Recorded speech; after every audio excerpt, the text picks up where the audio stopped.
Hey everyone, and welcome to the Doctors Running Podcast, where we, a group of doctors of physical therapy, talk about the art and the science of the things that we put on our feet.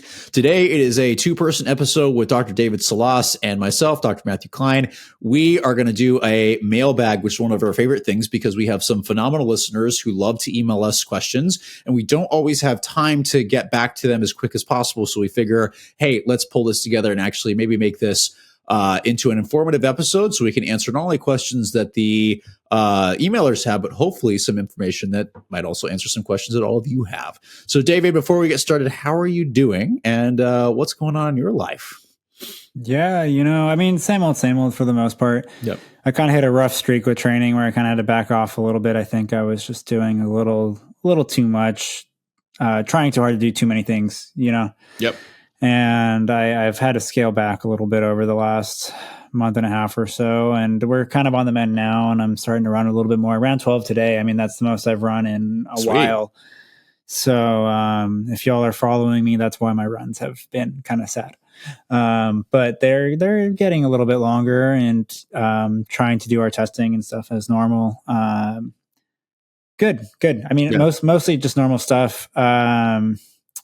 We're recording on the day of the NBA All-Star game / weekend. I don't even know. For the NBA fans out there that are running, I am sorry for the All-Star festivities that are currently happening. I am not a fan. Matt has no idea what I'm talking about. I don't know. Let's just get back to having a single All-Star game. And they're doing like this weird thing where they're just like, they're doing like a tournament and all these different teams, and I don't know who's what and who's where and who's playing who, and they have a Rising Stars and a G League team, and it makes no sense. It makes zero sense. It's like, this is like a throwback for those of the OGs that are listening to when we first started this, when Nathan or Dave would be like, if this shoe was a sports team, what would it be? And I'd be sitting there totally quiet going, But like Nate or Bach would understand what I'm talking about right now. Yeah, they'll listen to this and they'll be like, oh yeah, and it'll spark a little conversation. But in honor of Chef Curry popping some threes, I got a Golden State hat on here, so that's what that is. At least know what that means. Yeah. So in semi-support of the NBA for this week. Sweet. That's what's going on. I totally get it. What about you? You're coming off the CSM. Yeah, so combined Congratulations. Sections. Thank you. Yeah, so combined section meeting is the big national physical therapy conference, and I just did my first national level presentation. A couple of friends of mine, we did one of the full length 2-hour presentations on return to sport criteria for the foot and ankle, and I did a section on return to running, and realized that there is no actually specific evidence-based return to running criteria, at least no consensus on them. So got to present a little bit on that, and we'll be exploring that very shortly here, realizing I thought there would be something on that. So went really, really well. Nate showed up at CSM, and I got to see him and hang out with him a bunch. And I actually finally got to meet BJ in person, which was phenomenal. We all had great Mexican food together down in Houston. And so it was great. Exhausting. I was glad to get back. I had to fly back to Oregon when it actually snowed, the rare moment where it snowed. So that was, I don't have a problem driving through snow. I grew up driving in snow up in the mountains, so it was not a big deal, but people usually freak out no matter where it is. So, and all the people for the Midwest and East Coast can make fun of the Northwest for freaking out every time it snows a little bit. So I get it. But outside of that, normal stuff, just trying to survive and keep going through stuff. So we are going to transition into this mailbag, if that's okay. So we've got a ton of really good questions. We've also got some really interesting stuff that Dave and I were talking about beforehand that we think might be helpful. And we will also try to look at this. If we keep seeing some of these questions, we will definitely do some articles on this, because one of the things that sometimes concerns me, but then I also have to take a step back and realize that David, myself, those that have degrees in this, we get to live in this world all the time. And so that's why we do this, is we want to share this with you. So sometimes people are like, oh, I can't find anything on this. And we're like, dude, I see that all the time. So we'll try to elaborate on some of the anatomy, why it's common with some of these questions. And again, we really want you to learn what works best for you. And, we'll probably, David and I were talking about maybe doing an episode on why absolute should not be a thing. But stay tuned. There'll be a fun conversation there, or we'll just end up going off topic here and you'll hear it. So let's get into the first question. And I'm going to take this one because David actually hasn't run in this shoe yet. I hope he gets a chance to. But Zach wrote us that he's been a massive fan of the Brooks Hyperion 2 GTS, but found that he wished there was something a little bit more because when he gets to longer mileage, feet kind of start to ache a little bit.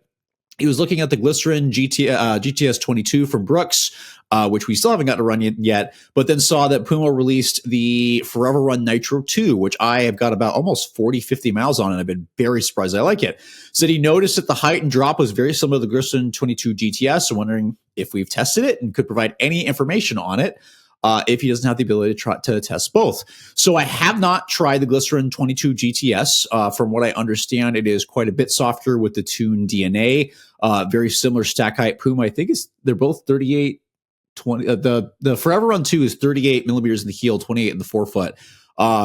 It's gotten a little bit heavier from the last version, so it's very much a training shoe. And I didn't really like the first one. I didn't feel like it was that stable. People, sorry, Puma, the heel was so clunky and horrible. But the Foreverrun Nitro 2, they cleaned that shoe up like nobody's business. That has been a super solid shoe.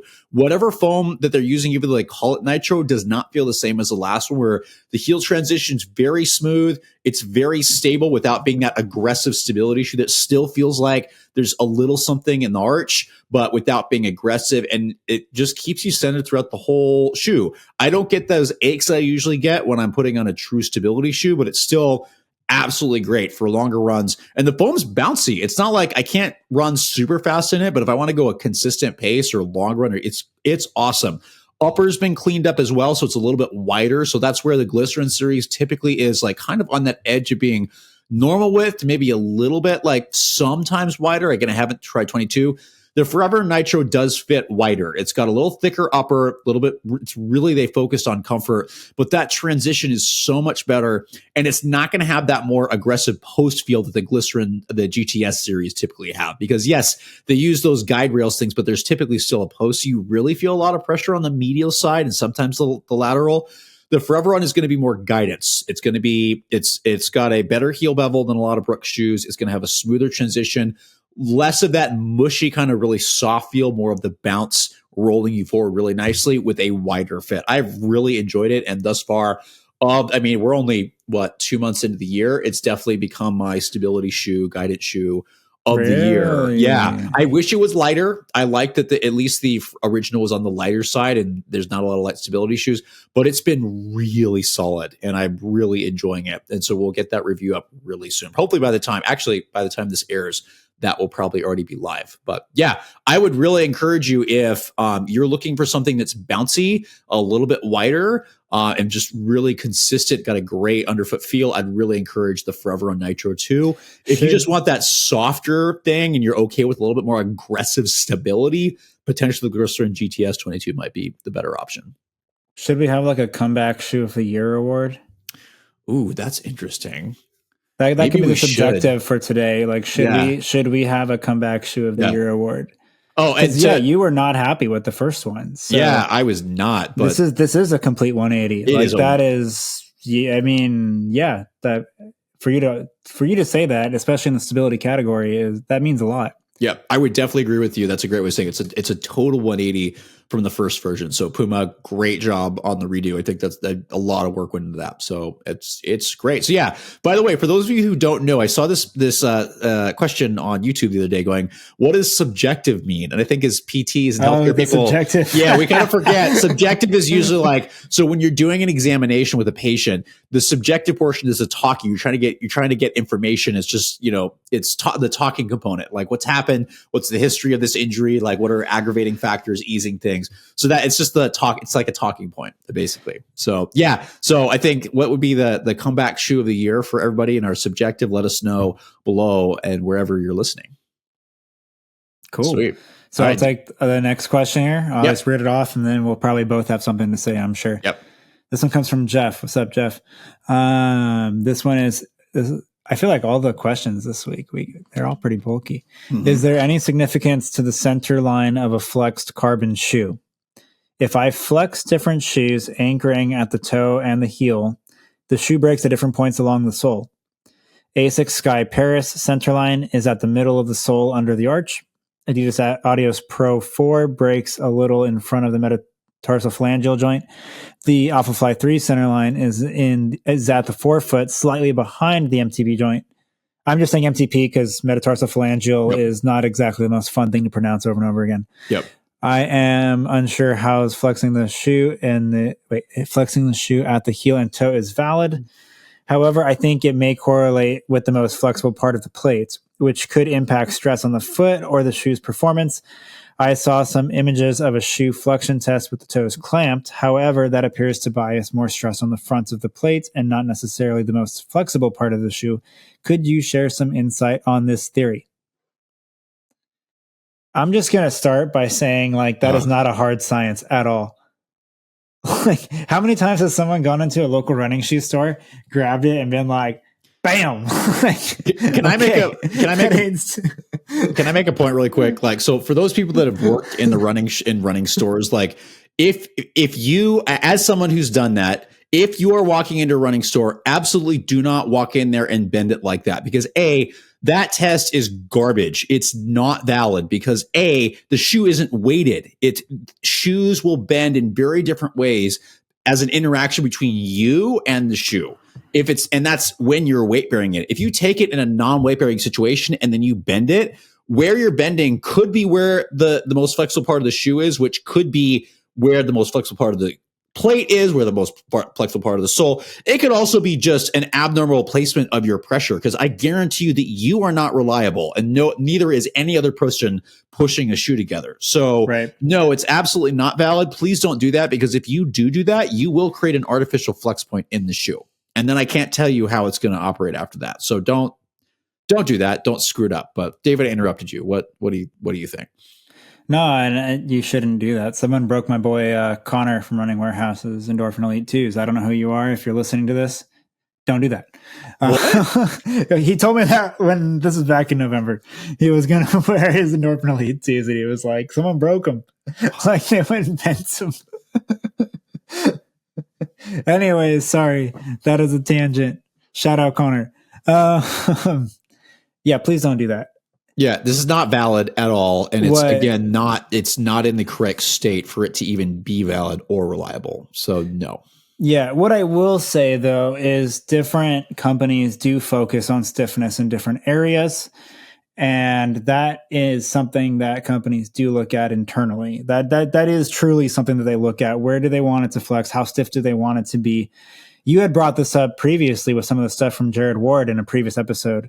Shout out Jared Ward, not just as a runner, but as a scientist, talking about different stiffness and how people respond to different stiffness within footwear. That is big, right? To study those things. And that was kind of the birth of the Endorphin Pro and the Endorphin.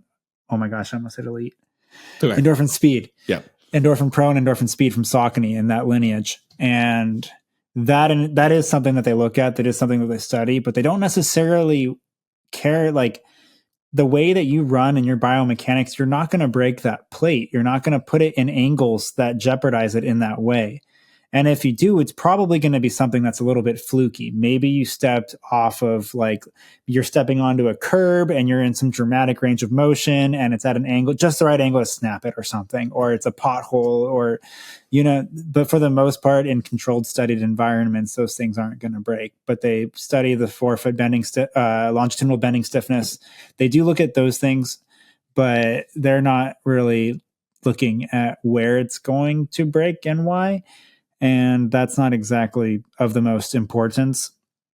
And like you said, I mean, just from a physics standpoint, when you go and you bend it, that's not a standardized measurement, right? If I'm stronger on my right side, or if I'm holding it like this, I'm putting it in whatever, the vectors are not going to line up consistent every single time. And where it breaks may or may not be consistent. So you could take that same shoe, break the same shoe 5 times, and it might be a different spot every time.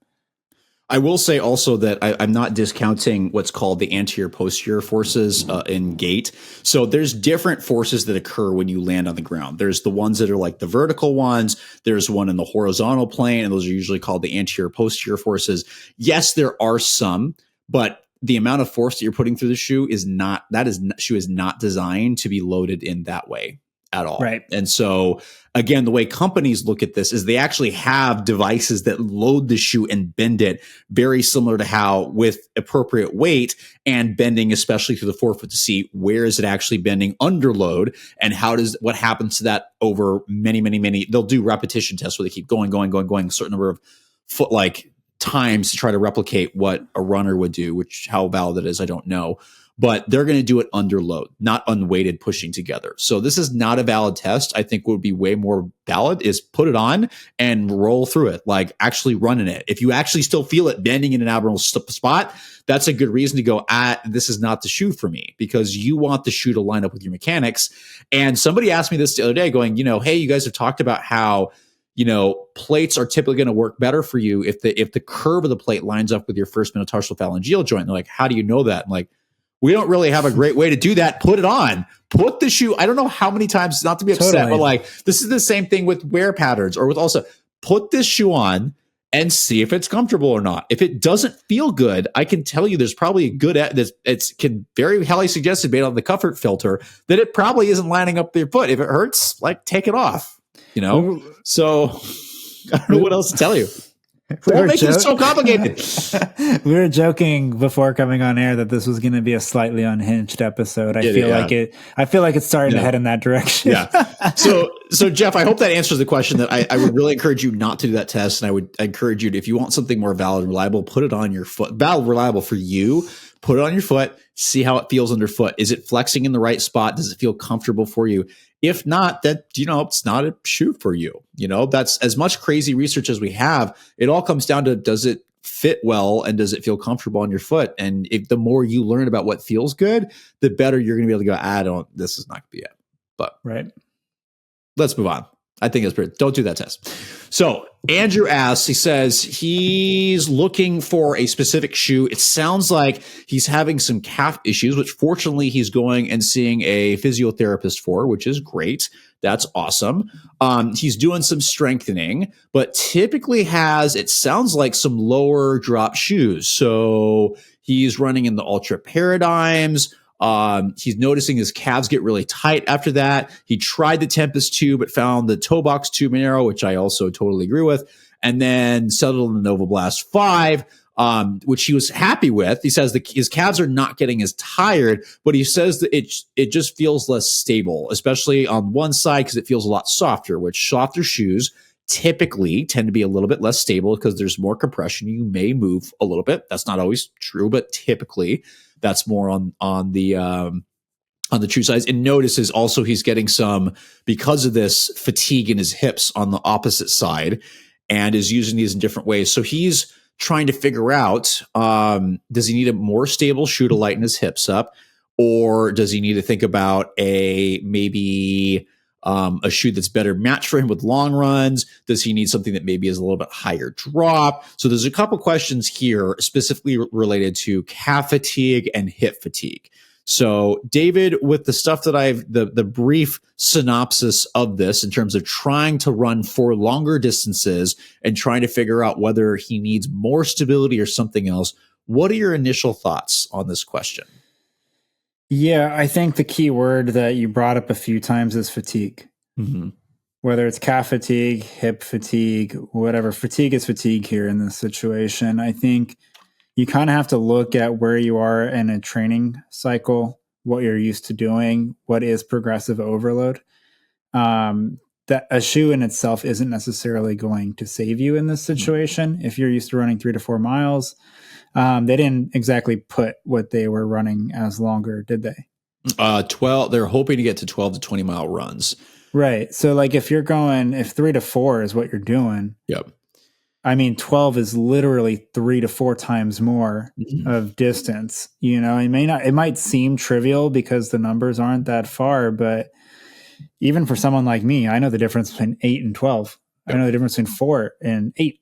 The volume does matter here. And I think some of it is just being a little bit smarter at scaling how far you're going and what you're truly ready for. I don't know if you necessarily need more stability. I think you might just need to be a little bit smarter with your programming. Mm-hmm. But I'm happy that you found the Novablast and that the toe box is a little bit wider for you and that it is working better for your mechanics. Calves are not quite as tired. I will say that is a more rockered shoe, and that's probably why you are starting to feel some of the hip and the adductor a little bit more versus the calves. Your mechanics do change a little bit based on what's on your foot, but I don't necessarily think it's strictly put a more stable shoe on and the answer will be solved. Right. I wish I had a more direct answer to that.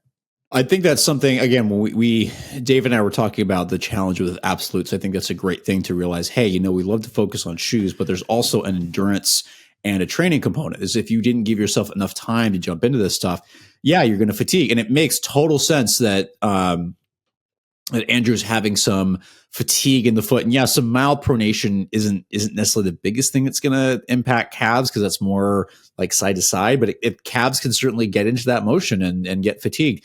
Your calf muscles are your primary propulsive muscles during running. You're going to use those more, especially if you're not running super fast pace, even at super fast, actually, like that's where hips get more involved, but the calves are what you primarily use. So if they're getting tired, yeah, I think the strength training you're talking about is great. I think that's really important. You can consider a more rocker shoe. That's probably why the Novablast 5 is feeling better, because a rocker does take some load off the calves, but you still want them to work. An ultra shoe is going to be all calf. Like you're running in a softer. It's not a guaranteed zero drop anymore. Yeah, it's going to be negative because the paradigm is actually what?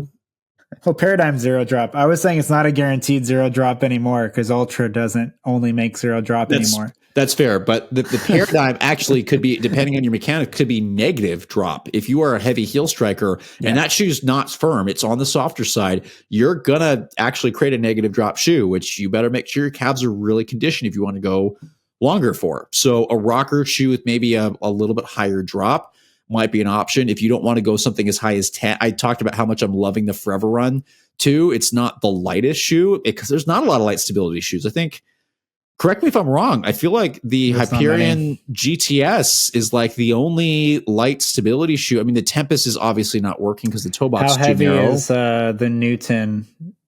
I totally forgot it. Well, I feel like, what do they call it? The Distance S? What is? Yeah, no, those are in the 8-ounce range. But sorry, Newton, I kept forgetting about those. But my problem with those is those are also super low drop and super calf aggressive. They are pretty aggressive, but they're light and they're stable. They are. That's fair for what it's worth. That's fair. I would say, yeah, in terms of more normal drop, like stability shoes, like the Hyperion GTS is one of the only ones. The ASICS G2000 is a favorite of both of ours. It's not the softest shoe out there, but that might also work as another one. It's also not the most rockered, so if that's something he wants. The other option is going up taller and doing something that popped into my brain. Another like stable one that's very rocker is like the Glycerin Max could be an option. But it sounds like I'm less worried about the malpronation. I'm a little bit more worried about the calf. So finding if the Novablast is working, great. Focus on your training. Don't worry about this. I would not overthink this stuff because you have enough shoes. And that's one of the greatest things for reducing injury is having a variety of shoes. I think you should focus on your strength work. And I think you should slowly make sure that you're increasing your training at the right level. But if you wanted something more, I would look at a more stable neutral rockered shoe because there's not that many stability shoes that are fitting into what you're looking for in terms of the faster shoes, because Tempest isn't working, and that's probably going to be one of the more cushioned ones that actually can handle some speed work. The next one would be the ASICS G2000 series, because Hyperion GTS is not going to be enough for you, and Newton's Distance S shoes are going to be like, they're going to wreck your calves. Yeah, that's pretty aggressive. Yeah. So I would say I would be looking for stable, neutral rocker shoes. That's something you want, but I would focus more on your training and strength work first. Cool. Sweet. Next one. Yeah. Is it me or you? I'll read it. I think this is a good question. This is a good question for you, actually. So I'll read this and then we'll throw this to you. So Helen asks, I have a question on buying my first super trainer. So Helen is coming back after injury and is starting to be able to consistently train. Sounds like it wasn't really ever specified what it was, that she'd been to a lot of people and variety of things that in my mind sounds like either she has a gluteal tendinopathy or some kind of referred lumbar spine thing, and they didn't find anything. But now they're getting back. She's doing much better with exercises. And so what doing currently is runs 4 times a week, does some cross training, usually runs between 8 to 15K. And for those of you that don't know kilometers, it's about 5 to 9-ish miles. And then does about 40 to 45 kilometers a week. And then has several pairs of 30. Yeah, a little less than 30. Likes Topo shoes because of the anatomic toe box. Also has the ultra forward and Saucony Kinvara. So we're thinking like 4 to 5 millimeters. And does not like soft shoes. So she tried the 1080, didn't work. Feels like she's running on sand. Says she has narrow feet, but still wants enough room in the toe. And is doing lots of work on their foot and ankles because of a prior fracture. So on super trainers, probably wanting something in the lower drop range. Mentions the Cloud Flow 4, which is not a super trainer. Not at all. No, she's seeing a lot of stuff on the Endorphin Speed 4. Just feels really overwhelmed and is looking for, it sounds like, a shoe that's on the kind of more moderate to lower drop, maybe a little bit wider toe box, but wants to try something in the super trainer range that's not going to be too soft. So, David, do you have any ideas on this? Yeah, it's interesting because the shoes that she listed are surprisingly flexible. Mm-hmm. So when you look at the Cyclone 2, the Spectre 2 has some stiffness. Phantom 3 has a little bit of flexibility. Forward Flow has some. It's a decent rocker, though. That's a little bit more stiff. But the Kinvara is also really flexible. So that most super trainers are so high up, and a lot of them are plated now. A lot of them aren't really that flexible. So if you're truly looking at a super trainer, it's like, okay, well, let's look at the ones that do have some flexibility. And most of those shoes are in that 5-ish millimeter drop that you were describing. Now, I'm not exactly entirely opposed to the Endorphin Speed option, even though it's a little bit higher. It's like 8 millimeter, right? But the foam is a lot softer. Yep. And so it's going to operate a little bit like a lower drop. So it might feel a little closer to 6 or a 5. And it is a little bit more flexible with the nylon plate. I don't think that's a bad option here. If you're just looking for like super trainers. Another one I was thinking would maybe be like looking at like, well, I don't know. What do you got? No, I was just going to say my only concern, I think the Speed 4 is great. My only concern is it's also not got the widest toe box. It's a little bit tapered. It's meant to be a faster shoe. So a lot of those more traditional shoes typically are a little bit more snug. Why not like not plated, but a little bit more flexible, lightweight, does have a super foam, but it is the New Balance Rebel series. Oh, that's interesting. Why not that? Not a super trainer, but definitely has. But it has the foam. Yeah. I mean, I think it depends on too, like what we classify as a super trainer, right? Because if we're gonna go with the above 40 stack, the Saucony Endorphin Speed would not count. Technically, yeah, you're right. That's I think it's important to look at the usage of the shoe. I'm looking at it more from the materials standpoint. I think is what they're kind of getting at here. But then for that matter, Cyclone 2 would kind of count, right? Yeah. Because that is P-backs. Same with the Spectre 2. That is technically P-backs. Right. But looking at those, that's kind of what I'm thinking. The other one that kind of came to mind was the Cloud Monster Hyper.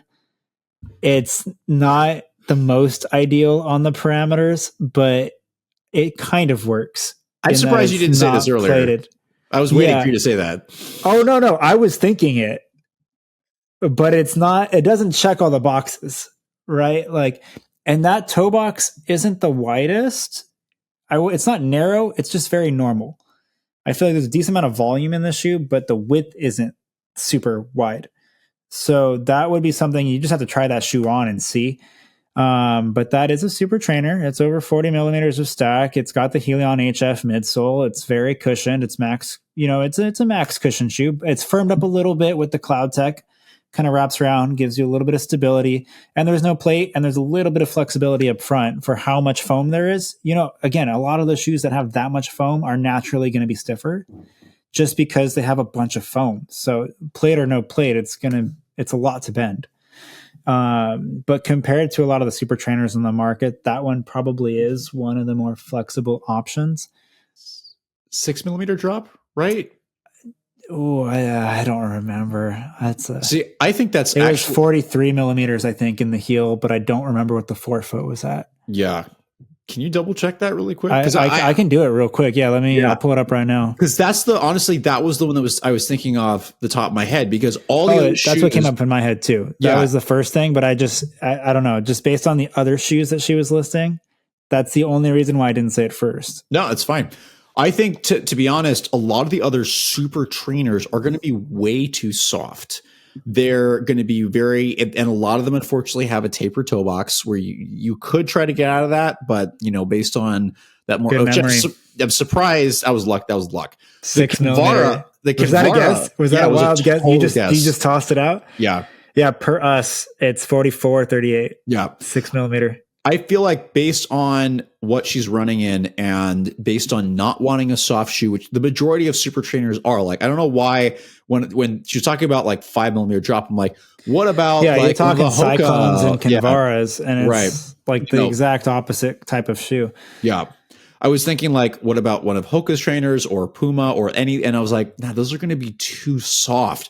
You need something, you're going to want something a little bit firmer that still has a little room. But again, she likes the Kinvara, which is not a wide shoe by any means. Right. So yeah, I think the On Cloud Monster Hyper is a phenomenal choice that I would say take a look at. Durability has actually been great, and it's handled. It's a little expensive, but I think that would be a great option. I'd be a little hesitant with the Endorphin Speed because if you want, like, it could definitely handle that. I'm just worried about the tapered toe box and the slightly higher drop. But yeah, I think Speed would be fine. Tries it, but I think based on not wanting something too mushy, the Cloud Monster Hyper I think is a great idea. I'm surprised we came to the same. Well, I thought you were just going to choose it just because you love that shoe, and then I realized, oh no, I think that's the best option. No, there's an actual reason for it, but that was in my head. I'm just like, but it's so contrasting, right? Yep. Between like, oh, I'm used to running in these shoes that have 25 to 30 millimeters of stack, right? Like, give me something that's similar, that's above 40, 100%. Yeah. So that's like where the question. It's a little bit hot. It was great. But it's good. It makes us think. Yep. All right. So Jeff asked a sizing question, and I remember reading this earlier and being like, oh man, I cannot wait to get to this. So Jeff says, how hard and fast is the rule that you should size up for marathon shoes? I did this for my first marathon, and it was also warm that day. I had no problem with my feet, and I don't think my feet swelled at all. I have skinny bird feet. You don't have to, everybody has different feet, man. You don't have to, it's fine. Okay. And I think a relative lack of vascular. What kind of bird? I don't know. See, that's the reliability and validity of the description. Some birds have pretty wide feet. They do, yeah. So I think a relative lack of vascularity compared to someone with meaty looking feet might contribute to my perceived lack of swelling. Man, the great descriptive things here. This is awesome, Jeff. I really appreciate it. I'd really prefer not to size up because of all the go fast shoes I run in. I always prefer the feel of the smaller side. Geometry feels all wrong in larger size, mainly the 4-foot rocker. I'm in between a normal size 9, 9.5. Gives examples of Rebellion Pro 1, which I had to go half a size up for because I'm also between 10 and 10.5. Saucony Endorphin Speed Pro 3, which I was able to go true to size. I don't know if I would have been able to do that for a marathon. Andrea usually has to go up a half size. And the Adidas Takumi Sen 9, which is pretty similar, and it says, love the show. Greetings from Germany. Thanks, Jeff. We appreciate it. David, you okay if I take a quick early shot at this? Go for it. I would say that's not a hard and fast rule. I would say that you need to wear shoes that fit your feet. And then especially if you're doing a marathon, you need to use these shoes and know your body as to what happens on your long run. So the long runs are where you really test to see what's happened. How do I prepare for this? And I would say you don't have to size up because you're totally right. If you go longer than you need, the geometry of the shoe is not going to match you at all at some point if you go long enough. Yes, if your feet definitely swell, that might be worth handling a little bit of early on, but it's not worth it if it causes you problems because you want the shoe to fit the way it's going to get you through the end of the race. So if you don't need to size up and you're finding in your long runs that your feet aren't swelling that much and the shoe's still fitting fine, I wouldn't do it. It's really dependent on it. It's not a hard and fast rule, although people like to say, and this goes into our conversation earlier about absolutes. There are no major absolutes. It's what does your body do? And there are some people that this happens to, but not everyone. So you don't have to size up for a marathon. Ultra marathons might be a different story because I don't care who you are, you're going to get some foot changes and swelling. That's just how it goes. Yeah, you're going 100 miles. That's a little different. Or you're going to have a couple pairs of shoes that you're going to rotate between. So that's how that goes. But for a marathon, that's not a hard and fast rule. You need to find out what fits for you. And you might be able to go up to 9.5 in certain shoes that just fit short, like the Rebellion Pro 1. Other ones you might not have to. So that's my thoughts. David, what are yours? As you're the one who's done all the great marathons. So what do you think? Yeah. Oh, like what, 2 or 3 of them? Hey, they're great. I mean, I don't want to ever do another one. So, dude, I don't know if I'm doing another one at this point. Maybe I will. I don't know. Marathon can be fun. The distance is a weird distance where if it goes well, it is like, it's nice. Yeah. If it goes well, like ironically, my PR, like we wanted to run that pretty safe, ran it pretty safe. Time was good. And I was happy. Everything was great. I ate enchiladas very shortly after that race. Like I was chilling. And then fast forward, 5-6 months later, maybe a little bit later at CIM, I go for a faster time and I blow up and it's not as fun. And so it's like, now you're just wrecked the whole day and you're not happy with your performance. So it's just like wrecked for a week. So I don't know. Marathon is such an interesting distance. That is a tangent we don't need to go on, but it can be really fun. Anyways. No, I don't follow that rule at all. I just stay true to size. The only time that rule applies is if you are wearing an Adidas Audios Pro 4. Can that be my answer? That's totally right because it's our point exactly. If the shoe fits slightly short, then you're definitely not going to want that to wear that for marathon. There are certain shoes that you just naturally, that if you're in between sizes, some of them you're going to have to go up, some of you have to go down. That one fit me a half size short. I did fine for shorter distances, but it wrecked my toe. Giving you the size 10 I had, it was a beautiful fit. So it's just like, it depends on your foot. It depends on the shoe. Yeah. I will say too, most uppers have a little bit of stretch to them. If you're not the type to like, vice grip the laces down, like they will have a little bit of expansion. Mm-hmm. So like for me, I've never had an issue with that over any long runs of 20 plus miles and or marathon racing. Right. Yeah, I've just never had an issue with that. So right. If the shoe fits well, you've taken it on long runs, you trust it, just wear it. Yeah. I'm not like you said too, when you go up in size, sometimes the rocker doesn't fit you very well. And that was actually the case, I think, with the Audios Evo Pro 1 that you sent me. Yeah. Where it just didn't quite line up as well, where I'm like, I could see this being really good, but I'm just kind of climbing out of the shoe a little bit, like my heels moving around a little bit. It's too big, right? But that is a half size up from what I normally wear. So that's a great example right there. Should I go up a half size just because I'm running a marathon? No. To like look at how it fits you. There's been races that I've raced in a half marathon at size 9 just because the shoe fit me well. Granted, it was a sample shoe, and there's only they only give you size 9s, but that might have to get redacted. I had to ask for permission on that one. No, I talked about that in a recent episode that size 9 is usually sample size, so that's not major. Yeah, that's across. There are certain. It's more so the fact that I ran in one. You didn't say who it was. Like people say who it was. Yeah, it's fine. Yeah. You'd have to really, really know me to know which race that was. Yeah. Not violating any NDAs, but not hard and fast rule. So find what fits for you. All right. So I'm going to summarize the next one, and it's from Nicole. Says, new listener, loving the podcast, looking for some expert advice. It sounds like Nicole's been dealing with what's called a Morton's neuroma. And for those that don't know, a neuroma is a growth out of the nerve, and they are very frequent to happen in the periphery. So like hands, feet.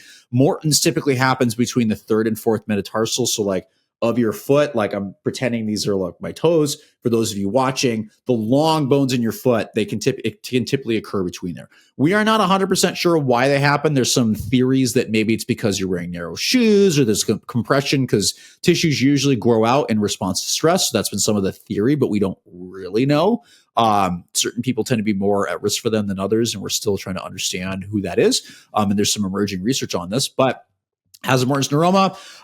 Their podiatrist put the brakes on their running. They've had a steroid shot that didn't do much, and they're trying toe spacers. And they're wondering if we have an experience with this, and do we treat anybody? Which the answer is yes. Treat people with this all the time. Any suggestions for coping with it or managing it? And she's looking to kind of understand shoe-wise what might work better from a wider, more foot-friendly fit that can keep her running. So, David, what do you think? Yeah, you left out the my little shrimp toes part. What? Where was that? Turns out they're a bit too narrow for my feet, or at least I'm assuming that was part of it. Shrimp toes. What's with Add to that my hammer toes, aka my little shrimp toes. We have skinny bird feet, meaty looking feet, and shrimp toes. What an episode! Yeah. So what do you think? If you guys don't know, we're scrolling through this live time as we're doing this. So. Bach is nice enough sometimes to get these and put them in a Google Doc that we go through, try to figure out the good ones. But what do you think? Yeah, I think it's interesting, right? Because I mean, Nicole brought up the Saucony, not Saucony, my goodness, the Superblast, Asics Superblast, and it's like all the hype, right? But it's then a little bit too narrow, put a little bit of pressure. A lot of times with nerves, one thing that we know is you don't really want. I say nerves have tempers. That's kind of a common thing that I'll say is they can be a little bit sensitive. You get them mad, they stay mad for a little while, and one of the things that gets them mad is putting a bunch of pressure on them. And so a lot of people do respond well to taking some pressure off of them. But the honest truth is finding what works for you. And that I wish I could give you a more direct answer, but some people do really well with like metatarsal pads. Others, it makes it worse. You know, it's really hard to say. But I will say if you have had some success with having a little bit of width and having some pressure off of it, just ride that feeling. And there are shoes out there that do that. You can look for shoes that have a little bit more volume on them. You can look at something like a Topo Athletic or an Ultra that have a little bit of a wider toe box. Some of the New Balance models have slightly wider toe boxes. And if that's something you're interested in, you can always look at it. Even some of the Brooks models haven't been too bad lately. But looking at the things that do agree with you and trusting those feelings and trying them out and going with them. If it feels good, don't break it, right? Like, you don't want to irritate the nerve. Yep. Nerves need three things. They need blood, space, and movement, which means not moving at all is not really an option unless you're irritating it, because you got to get some movement in there. You need blood flow and you need space. So I think the suggestions you made are really good for getting some space, but then you got to be able to move appropriately, get tissue moving. And those are some great options. All right. I'm going to jump a little bit. So we're going to go to Kim, who writes, love the show, definitely has encouraged the shoe buying habit. Oh no. I'm sorry. My bad. Our bad. This is supposed to be educational, teach you how to better choose shoes, but hey, whatever, floats your boat. It says, do a fair amount of running on my treadmill, anywhere from 30 to 60 minutes a few times a week when I can't get outside for whatever reason. Are there shoes that are better for this kind of running? I don't have any specific issues or injury history. I've been wearing Novablast without issue, but wondering if something else might be better. Thanks. David, what do you think? Not having any issues with the Novablast. Keep running with the Novablast. Don't go looking for something that isn't there. Is my initial read on that. Yeah. Not necessarily. I will say with treadmills, if you're going at higher speeds, this is a little bit more anecdotal. I don't have hard evidence on this. Running on a treadmill is slightly different because you have the belt moving. And when the belt's moving and it's moving a little bit quicker, some people, not all people, that stride might open up a little bit longer than what it normally does. You might have a little bit more hip extension. And so like shoes that are really rockered on some treadmills might be, if you're sensitive to having hip flexor strains or having your stride opened up, that could be something that you could be a little wary of. I'm one of those people. So if I have a highly rockered shoe on a treadmill, I can be sensitive to that. With that said, if you're going the other way, there's not really much to like just go with what's comfortable. You like it, the shoe's working, it's not hurting you, keep going. Like the only consideration I can really think of is that. I would say the only thing I would also think about is just making sure you have a shoe with good traction. I had a patient, this is also anecdotal, that someone slid out? Yeah. What? I forgot what the shoe was. What were they wearing? I can't remember. like hitting my head against. Was the it an old treadmill? Because even treadmills have a little bit of traction on the belt. They do, but for whatever shoe they were running, and why am I forgetting this? It just had terrible traction on the bottom, and they slipped off. Like as they fatigued and they started to move a little bit more, they ended up just slipping. It was like a kind of wrong place, wrong time, got tired.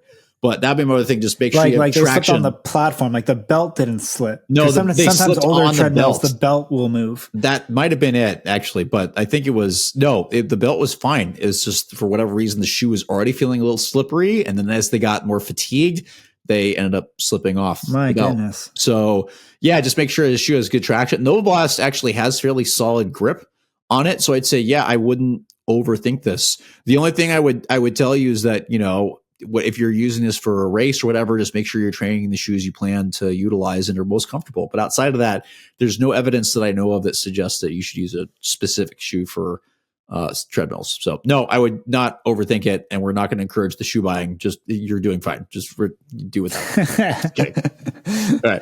All right. Next one here comes from Parker. Shout out Parker. Thanks for all the content. Well, thank you for listening. Yeah. I just listened through the episode on shin splints from about 2 years ago. Yes, people are still listening to episodes. That is awesome. From everything you've said and what I've seen elsewhere, I believe I have mild PTSS, not PTSD, PTSS. Yep. That randomly will flare up. I took 10 days off and ran a few runs pain-free. Then I had a mild flare. I take a couple of days off, run a couple runs pain-free again, and repeat. Haha, the episode said not to run on any pain when it's a bone/stress fracture. Are there any guidelines to give for running through PTSS, pain-free, or is mild pain okay, like 1 to 3 out of 10? I've cut down my running days in half and shortened each run and only go easy. Parker, if you haven't seen a medical professional, I would definitely do this, because this is the challenge for us, is that since we haven't examined you, we're going to have to make a lot of assumptions. So if it is with the shin splint type stuff and with PTSS, it's always a question of, is it actually muscular? Is it bone? Is it period? Like, what is it? And you don't really know that until you've done a good exam. A lot of these diagnoses are just kind of catch-all terms that don't really tell us exactly what tissue it is. You're totally right. If it's a bone stress injury, honestly, and if you have some kind of fracture, you're going to need a minimum of anywhere from 4 to 6, if not 6 to 8 weeks, if not longer. I was going 6 to 8. 4 is so generous. Yeah, I know. Well, for you, I mean, don't use me. I'm a terrible patient, but no. So yeah, typically it's in the longer time plate that you might even be booted up, or you might need a maximal. Like, you are not going to be running for 6 to 8 weeks, if not more, depending on your healing. And only then, when you actually go through a return to run program showing that, and I literally just presented on this, when you go through a return to run program showing, hey, you can handle impacts, not running, but can you handle a single leg hop? Can you handle a plyometric progression? And then if you don't have symptoms, you can start a return to run type progression. That's typically what you need to do, because bones are very sensitive. They're normally really tough, but once you break them or have a stress fracture, you need to make sure you're careful with that. And this repeated episode makes me a little concerned if it's a bone stress injury or BSI. If it's muscular, you might just be irritating this, and you need to actually rehab this enough so that and I don't know if it's an endurance problem, a strength, or a power issue. You just might need to address it. If it's muscular, you can get away with a little bit of discomfort. A little bit of pain is okay, right? All the clinical guidelines are a little bit's okay as long as it's not getting way worse. But bone stress injuries, they're very strict, like no pain with that. So in that there is actually a return to run study on bone stress injuries that, again, hold pretty careful to that. So it sounds like you need to go get checked out. David? I agree. No, 1000%. I'm not sure I have much to add to that. Sorry. That's no. You did a great job of summarizing it. Yeah. I mean, you can really looking at, if it's a true bone injury, you got to let it heal. One thing I tell people a lot of times is we can't cheat physiology. Nope. Maybe in some small microscopic way we can expedite things. And even in that case, we're talking days, not weeks, right? Like the general timeline will stay the same. And so if it's a bone injury, you got to give it time. If it's tendinous, You can find other ways to kind of unload it and kind of see how it goes. You got to listen to your body, but you got to keep it in the low realm. As far as pain goes, it's got to be a manageable amount. If the thing spikes up on you every couple of days, like, no, don't do that. That's not a fun pathway to take. And it usually doesn't lead to anything productive. But Brian asks, can you discuss the logic / physics of having a tempo or interval shoe? I understand the logic of having a race shoe to help you go faster on race day, but does a shoe that helps you go faster for workouts reduce the gain from doing the workouts, particularly if the workouts are pace-based as opposed to heart rate-based? Analogy-wise, I'm thinking of a baseball bat weight. Sorry if this is covered previously and I missed it. We've never covered this before, have we? Very, very loosely. Yeah. Like with like super shoes for workouts kind of things. Oh, yeah. We've kind of we've kind of talked about it, but not really. So let's say, what do you think? I think you're a great person to take a first stab at this. So what do you think? Yeah, no, it's a really interesting question. And I think it really comes down, and I hate to say it depends because we always say it depends, but it depends on what your goals are for using the shoe. Like we always say shoes are tools, right?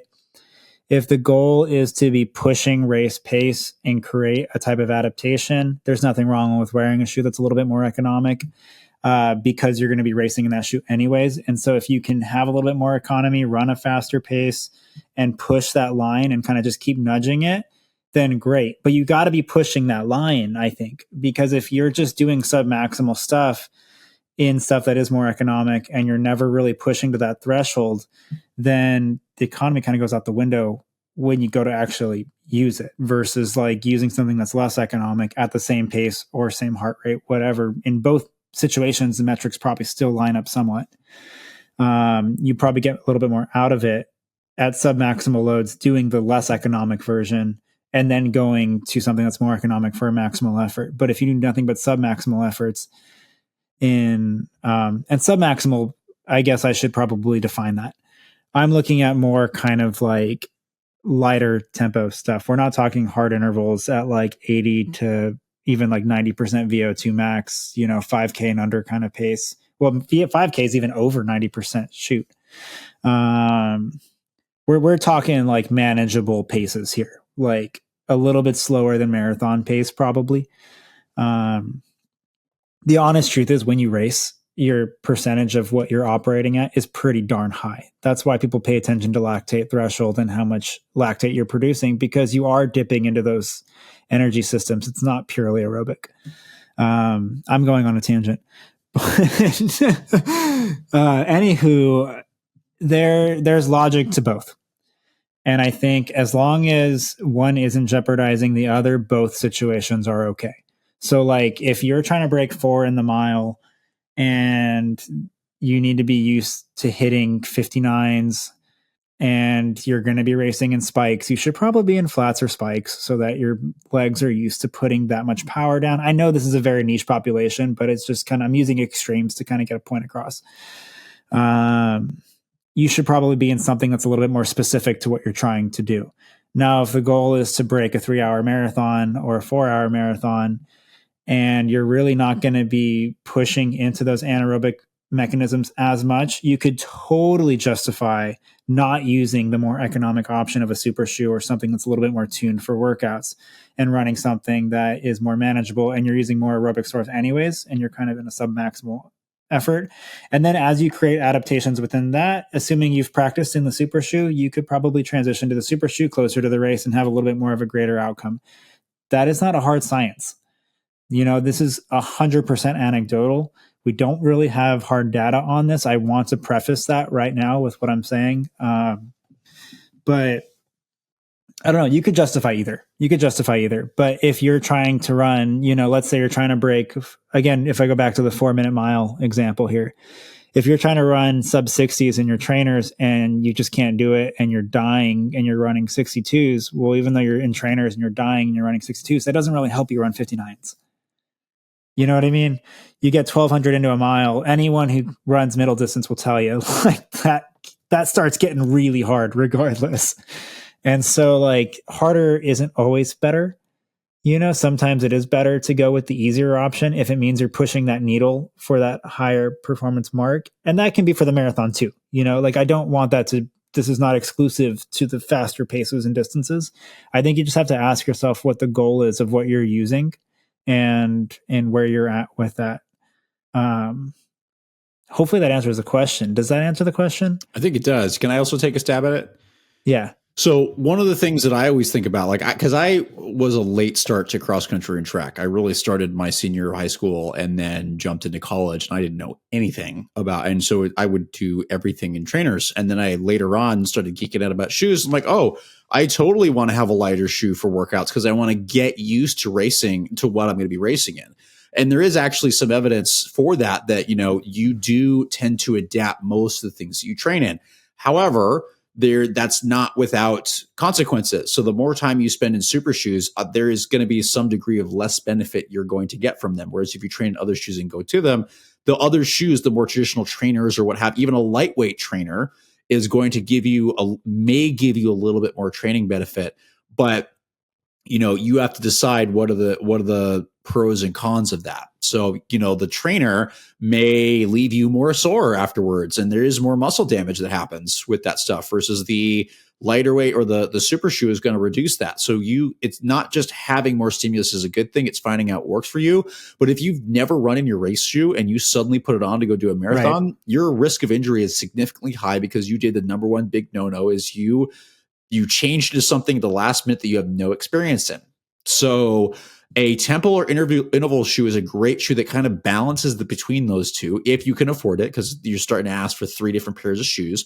But it's a shoe that you can use specifically going fast without being as aggressive as a super shoe. So a lot of super shoes, they're very aggressive. And we're lucky that a lot of us can handle running them a lot. Are there maybe consequences of that? Maybe. We'll find out in a couple of years as we do all this testing stuff. But the lightweight trainer or the tempo or interval shoe is the nice balance between the two of them that lets you go a little faster, because there's also a speed component. Like, going faster isn't necessarily good for every part of your body if you're wearing a heavier shoe, right? There's a lot of load that goes through trying to move that kind of shoe that might put certain tissues at risk.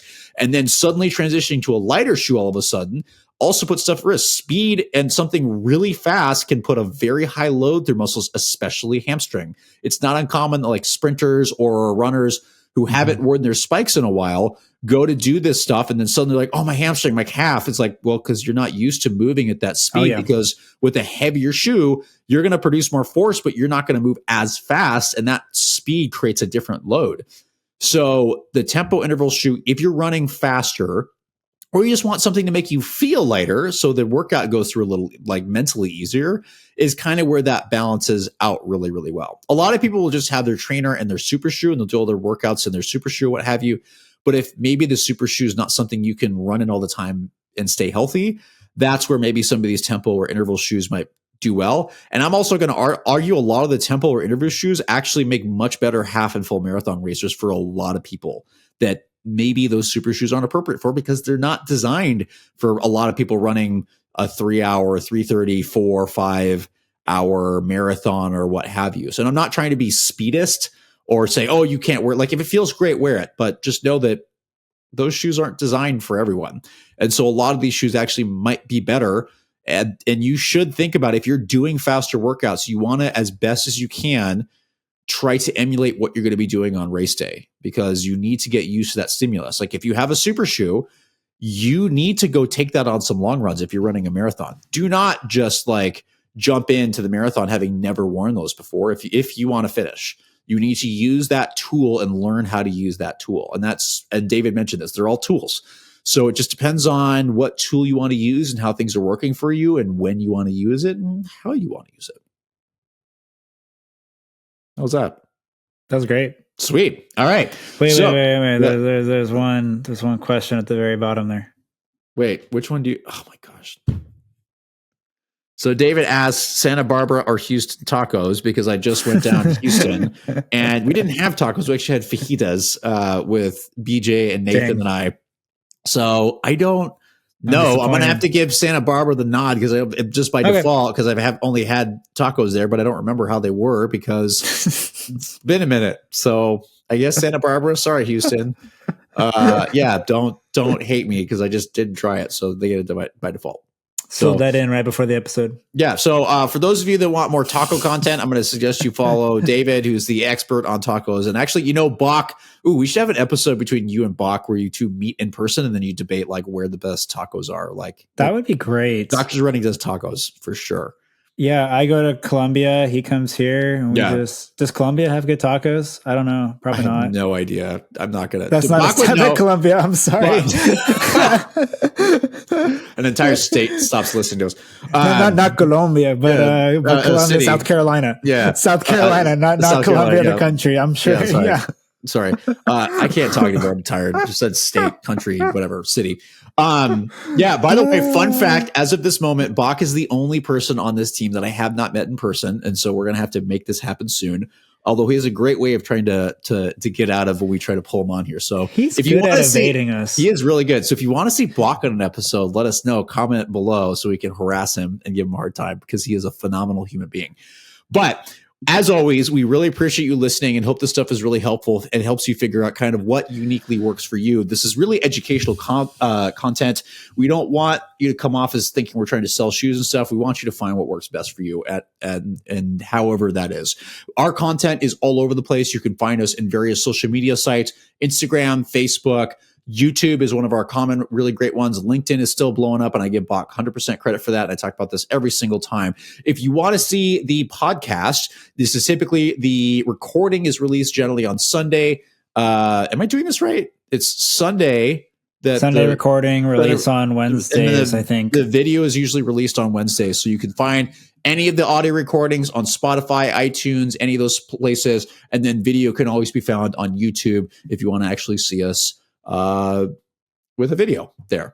As always, like I said, hope this helps you figure out what works best for you. And we will talk about tacos next time. And that'll be our next episode, figuring out where the best tacos in the United States are, along with where the best shoes are.